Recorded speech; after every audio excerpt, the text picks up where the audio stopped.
nagaa xaafis nagaa waaqayyo sini kawaayya tobbolo tokko akkam jirtu nagaa keessanii ani nagaa kootii galata waaqayyo kootta mee buna dhugnaa sin jechuu barbaadaa kunoo daabboon illeedha sinitti mul'atudha daabboon kineeti daabboonis jira nu daabboonis oda nu daabboonis hunduu jira kootta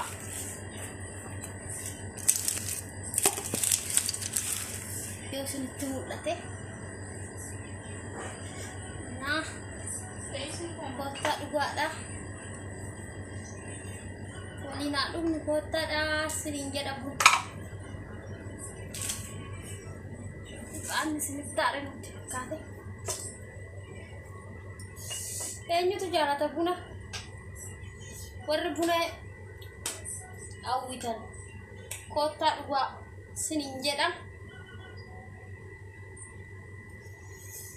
undumti kechanu tokko laman jedhu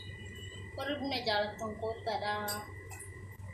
siniin jechuu jaaladha obboloota koo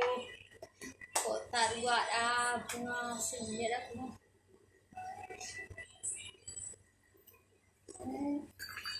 dabbaramina shi koottaa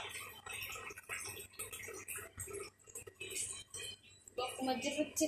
fataa jennaan maal godharee bakkuma jirrutti ganaa fataa innaa siniin jedha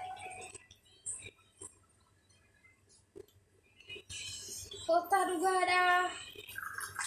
gabaa jedhaan jijinaa maaloo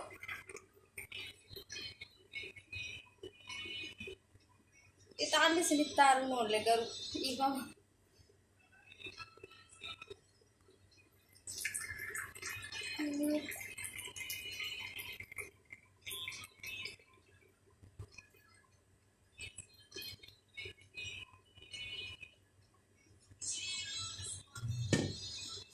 sinirraa fagaadhe ta'inna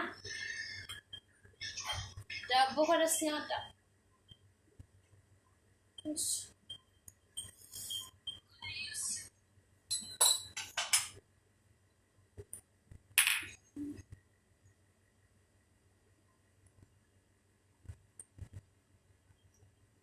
ijoolleen immoo mul'achuu diddeen barbaanne warri waliin jirani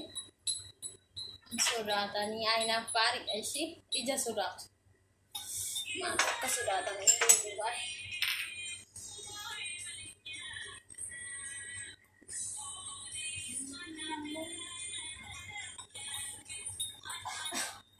daabboo kana nyaadhaa kunoo warra daabboorree yaa mana madaabnitti hojjetattanii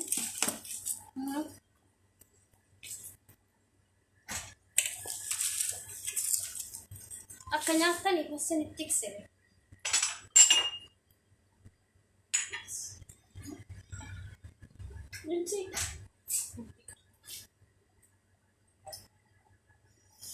koottaa dhugaa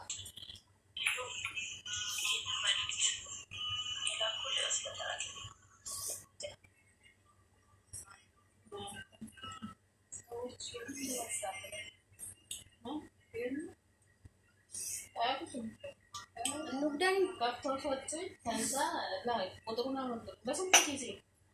ahura to tamolena otorun basumma mutu kansa sapau rasta tawana tawa ora nadada nan dijjana kata sini gentu ya binorak noro bali kada mulna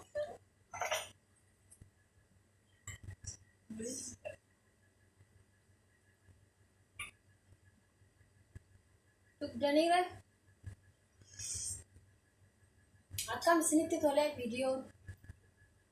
bunni isinitti tole moo maaltu hanqate dogoggora natti maadha qalbiirra naan busa